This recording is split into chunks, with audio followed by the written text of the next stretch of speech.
Hello my dear lovely friend, कैसे हैं आप लोग। मुझे उम्मीद है आप सभी लोग बहुत अच्छे होंगे। तो साथियों, आज के इस वीडियो में हम लोग बिहार के स्टेट गवर्नमेंट मेडिकल कॉलेज से बीएससी नर्सिंग कोर्स करने का प्रोसीजर क्या होने वाला है, एग्जाम कौन सा देना होगा, एग्जाम की सिलेबस क्या होता है, एग्जाम पैटर्न क्या होता है, एग्जाम हिंदी मीडियम में होता है या इंग्लिश मीडियम में होता है, एग्जाम में निगेटिव मार्किंग होती है या नहीं होती है, कौन से एंट्रेंस एग्जाम को देना होगा, ये सभी चीजों के बारे में आज के इस वीडियो में हम आपको जानकारी देंगे। तो चलिए वीडियो को शुरू करते हैं। लेकिन आपको उससे पहले मैं बताना चाहता हूं कि देखिए, अगर आप बिहार के स्टेट गवर्नमेंट मेडिकल कॉलेज से बीएससी नर्सिंग कोर्स करना चाहते हैं, पैरा मेडिकल कोर्स करना चाहते हैं, जिसमें OT technician, ophthalmic assistant, physiotherapy और भी बहुत सारे कोर्सेज है जिसका बैचलर डिग्री दिया जाता है, यानी कि स्नातक की डिग्री दिया जाता है। अगर वो डिग्री आप करना चाहते हैं तो आपको जो है फर्स्ट ऑफ ऑल बीसीईसी का एग्जाम बीसीईसी का एग्जाम देना होगा। और बीसीईसी के अंदर जो है, ये बीसीईसी के अंदर एक ही बीएससी नर्सिंग का प्रॉपर एग्जाम नहीं होता, ये कॉम्पिटेटिव एग्जाम है। और इसमें जो है बहुत सारे कोर्सेज आते हैं, जैसे बीएससी नर्सिंग हो गया, पैरामेडिकल का और भी कोर्सेज है, एग्रीकल्चर का कोर्सेज है, तो वो सभी कोर्सेज इसमें देखने को मिलती है। तो इसका प्रोसीजर ये है बीएससी नर्सिंग का, कि सबसे पहले आपको जो है बिहार से बीएससी नर्सिंग कोर्स करने के लिए जो है, बीएससी नर्सिंग करने के लिए जो है आपको फर्स्ट ऑफ ऑल जो है बीसीईसी का एग्जाम देना होगा। क्या? बीसीईसी का एग्जाम देना होगा। एग्जाम दीजिएगा। फर्स्ट ऑफ ऑल आपको जो है फॉर्म आएगा, जैसे ही फॉर्म आएगा तो फॉर्म आपको मैं बता दूंगा कि किस तरीके से भराना है। उसके बाद फॉर्म भरिएगा, ठीक है, फॉर्म भराएगा। फॉर्म भराने के बाद आपका क्या होगा, एडमिट कार्ड आएगा। एडमिट कार्ड आने के बाद आपका एग्जाम होगा। एग्जाम होने के बाद आपका जो है रिजल्ट आएगा। रिजल्ट में जो है आपको रैंक शो होगा। रिजल्ट में क्या शो होगा?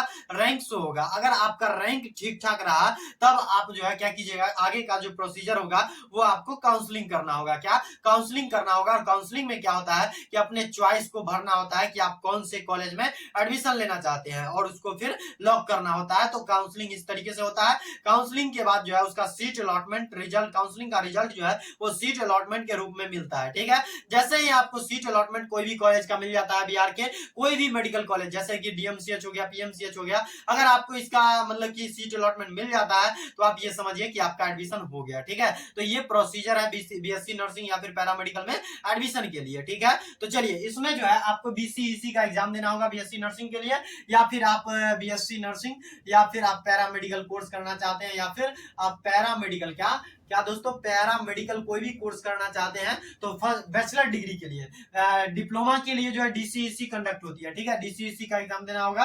बैचलर के लिए जो है आपको बीसीईसी का एग्जाम देना होगा। ठीक है, अब बात करते हैं कि इसको कौन लोग दे सकते हैं। ठीक है, बिहार के जितने भी लड़की या फिर लड़का, क्या जितने भी ट्वेल्थ पास, क्या जितने भी ट्वेल्थ पास आउट, क्या ट्वेल्थ पास आउट जितने भी गर्ल्स हैं एंड बॉयज हैं जो कि 2021 में पास किए हो ट्वेल्थ, या फिर 22 में किए हो, या फिर 2020 में किए हो, या फिर आप जो है 2023 में पास किए हैं, तो आप सभी जो है इस फॉर्म को भर सकते हैं, चाहे आप लड़का हो या फिर लड़की हो। ठीक है, मैं एक चीज आपके जानकारी के लिए बता दूं कि आप जो है बीएससी नर्सिंग कोर्स करने के लिए जो है एलिजिबिलिटी क्राइटेरिया जो है, बीएससी नर्सिंग कोर्स जो है ये कौन लोग कर सकती है, तो केवल और केवल यहाँ पे लड़की लोग जो है, क्या लड़की लोग बीएससी नर्सिंग कोर्स कर सकती है। लड़का लोग जो है नर्सिंग का कोई भी प्रोग्राम जो है स्टेट गवर्नमेंट मेडिकल कॉलेज से नहीं कर सकता है। ठीक है, बाकी अगर करना चाहे तो वो प्राइवेट मेडिकल कॉलेज से कर सकता है लड़का लोग।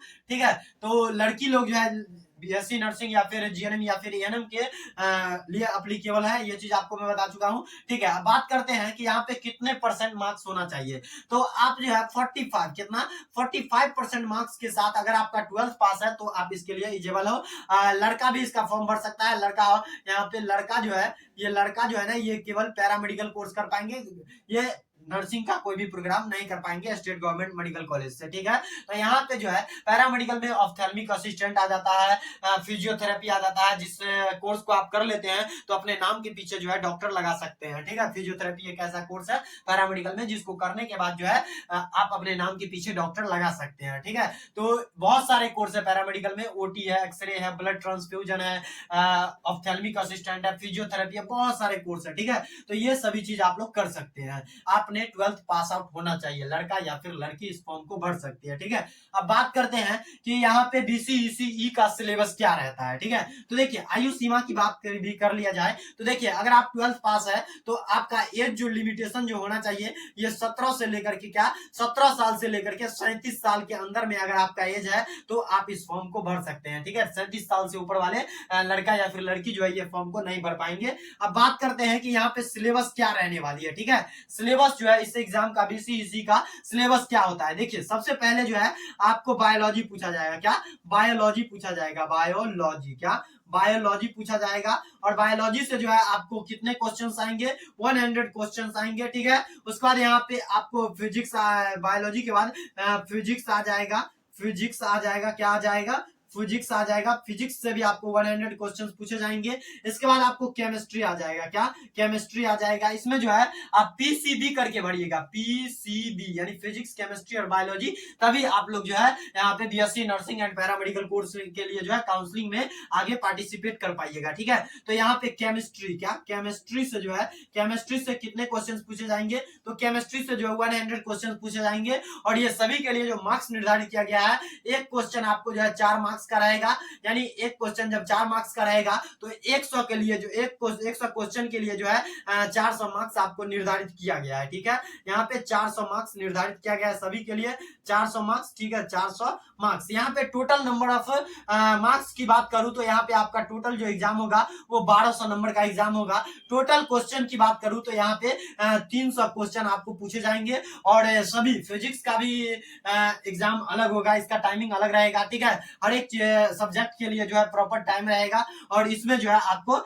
इतना का एग्जाम होगा। ठीक है, टोटल यहाँ पे टोटल जो है यहाँ पे आपको 3 सब्जेक्ट से पूछे जाएंगे और 3 सब्जेक्ट से जो है 300 क्वेश्चन पूछे जाएंगे आपसे और 1200 मार्क्स का एग्जाम होगा। ठीक है, अब बात करते हैं कि यहाँ पे इसमें निगेटिव मार्किंग होती है या नहीं होती है। तो my dear lovely friend, negative marking इसमें होती है। क्या निगेटिव मार्किंग जो है, निगेटिव मार्किंग जो है ना, निगेटिव क्या my dear lovely friend, negative marking की बात करें तो निगेटिव मार्किंग जो है यहाँ पे होता है। क्या निगेटिव मार्किंग जो है ये होता है। तो आप लोग यहाँ पे ध्यान में रखिएगा कि एक क्वेश्चन अगर आप गलती करते हैं तो आप जैसे 4 क्वेश्चन आप 1/4 इस तरीके से यहाँ पे समझिए कि 1/4 आपका जो है यहाँ पे निगेटिव मार्किंग रहती है। यानी कि अगर आप 4 गो क्वेश्चन में 4 गो में यहाँ पे ये 1 मार्क्स कटेगा। अगर एक क्वेश्चन आप गलती करते हैं और 4 को क्वेश्चन सही किए हैं तो उसमें से जो है आपको 1 मार्क्स कट जाएगा। ठीक है, अगर आप यहाँ पे देखिए कि जैसे आप 4 को क्वेश्चन सही किए हैं, 4 को क्वेश्चन जो है सही किए हैं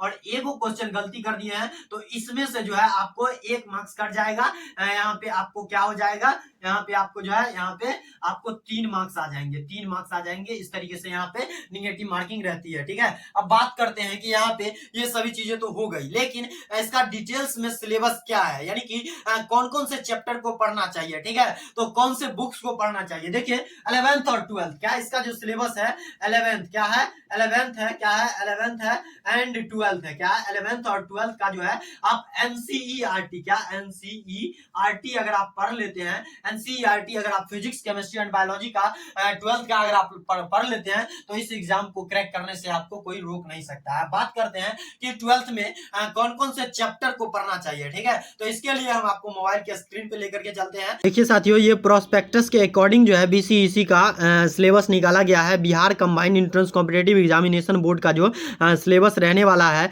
2022 से सत्र 2022 से 23 के लिए, सत्र 2022 से 23 के लिए वो प्रोसीजर मैं आपको बता रहा हूँ, ये सिलेबस आप सभी को मैं बता रहा हूँ। ठीक है, तो चलिए शुरू करते हैं और डायरेक्ट सिलेबस की तरफ बढ़ते हैं। सबसे पहले जो आपको पढ़ना पड़ेगा दोस्तों फिजिक्स में, वो आपको चैप्टर पढ़ने पड़ेंगे। Physical world and management chapter को पढ़ना पड़ेगा, काइनेमेटिक्स चैप्टर को पढ़ना पड़ेगा, लॉ ऑफ मोशन को पढ़ना पड़ेगा, वर्क एनर्जी एंड पावर को पढ़ना पड़ेगा। इसके डिटेल्स में अगर आप जाइएगा तो आपको टेलीग्राम पे मैं इसको डाल दूंगा, आप लोग वहां से देख लीजिएगा। ठीक है, टेलीग्राम का लिंक आपको डिस्क्रिप्शन बॉक्स में प्रोवाइड करवा दिया गया है, आप वहां से ज्वाइन कर सकते हैं। Motion of system of particles and rigid body को पढ़ना पड़ेगा, ग्रेविटेशन को पढ़ना पड़ेगा, properties of work matter chapter को पढ़ना पड़ेगा फिजिक्स में। देन उसके बाद आगे जो पढ़ना है हीट एंड थर्मोडायनामिक चैप्टर को पढ़ना है, हीट एंड थर्मोडायनामिक चैप्टर को पढ़ना है, behaviour of perfect gas and kinetic theory को पढ़ना है, ऑसिलेशंस एंड वेव्स चैप्टर को पढ़ना है, इलेक्ट्रोस्टैटिक्स चैप्टर को पढ़ना है। देन उसके बाद आपको जो आगे पढ़ना है वो करंट इलेक्ट्रिसिटी पढ़ना है, magnetic effect of current and magnetism पढ़ना है, ठीक है, ये सभी चैप्टर्स है। और उसके बाद आपको electromagnetic induction and alternating current यानी कि एसी को पढ़ना है, उसके बाद इलेक्ट्रोमैग्नेटिक वेव्स को पढ़ना है, ऑप्टिक्स पढ़ना है, ठीक है। उसके बाद आपको जो पढ़ना है dual nature of matter and radiation पढ़ना है, एटम्स एंड न्यूक्ली पढ़ना है, इलेक्ट्रॉनिक डिवाइसेस के बारे में पढ़ना है, कम्युनिकेशन सिस्टम के बारे में पढ़ना है। देन आगे जो आपको केमिस्ट्री में पढ़ना है, केमिस्ट्री में कौन कौन से चैप्टर को पढ़ना है देखिएगा। केमिस्ट्री में जो आपको पढ़ने हैं ना दोस्तों, ये पढ़ने हैं some basic concept of chemistry पढ़ना है, एटॉमिक स्ट्रक्चर पढ़ना है, classification of elements and periodicity in properties chapter को पढ़ना है, chemical bonding and molecular structure पढ़ना है, state of matter gas and liquid chapter को पढ़ना है। देन आगे जो पढ़ना है दोस्तों ये आपको थर्मोडायनामिक्स को पढ़ना है, क्या थर्मोडायनामिक्स चैप्टर को पढ़ना है, इक्विलिब्रियम चैप्टर को पढ़ना है, रेडॉक्स रिएक्शन चैप्टर को पढ़ना है, हाइड्रोजन को पढ़ना है, ठीक है। ग्रुप 1 एंड ग्रुप 2 एलिमेंट्स के बारे में पढ़ना है। आगे जो आपको पढ़ने हैं दोस्तों preparation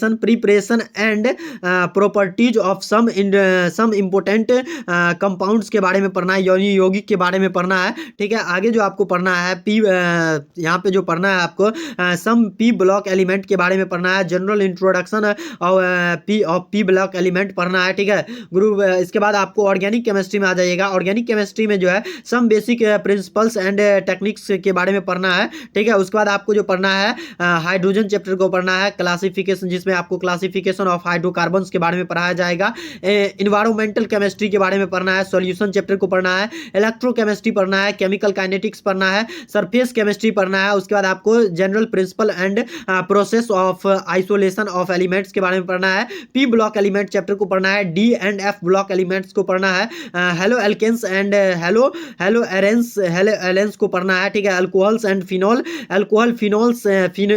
phenols and ether chapter को पढ़ना है, aldehydes ketone and carboxylic acid को पढ़ना है, ऑर्गेनिक कंपाउंड कंटेनिंग नाइट्रोजन को पढ़ना है, ठीक है। बायोमोलिक्यूल्स पढ़ना है, ठीक है। उसके बाद पॉलीमर यानी कि बहुलक चैप्टर को पढ़ना है, ठीक है। Chemistry in environment everyday life chapter को पढ़ना है, जो कि केमिस्ट्री का सबसे लास्ट चैप्टर है, ठीक है। केमिस्ट्री का ये सभी से लास्ट चैप्टर था। अब हम लोग मैथ में, अगर आप लोग मैथ से करते हैं तो मैथ का भी सिलेबस दिया हुआ है। आगे हम लोग बात करते हैं बायोलॉजी का, फिजिक्स केमिस्ट्री एंड बायोलॉजी का। देखिए फिजिक्स अब जो है फिजिक्स और केमिस्ट्री तो मैंने बता दिया है, अब आपको मैं बता देता हूँ केमिस्ट्री बता दिया है। बायोलॉजी के बारे में आपको बता देता हूँ। बायोलॉजी में जो है diversity and living world chapter को पढ़ना है, structural organisation and animal and structural organisation in animal and plants chapter को पढ़ना है, cell structure and function chapter को पढ़ना है, प्लांट फिजियोलॉजी पढ़ना है, ह्यूमन फिजियोलॉजी पढ़ना है, सेक्सुअल रिप्रोडक्शन पढ़ना है, जेनेटिक्स एंड इवोल्यूशन चैप्टर को पढ़ना है। उसके बाद आपको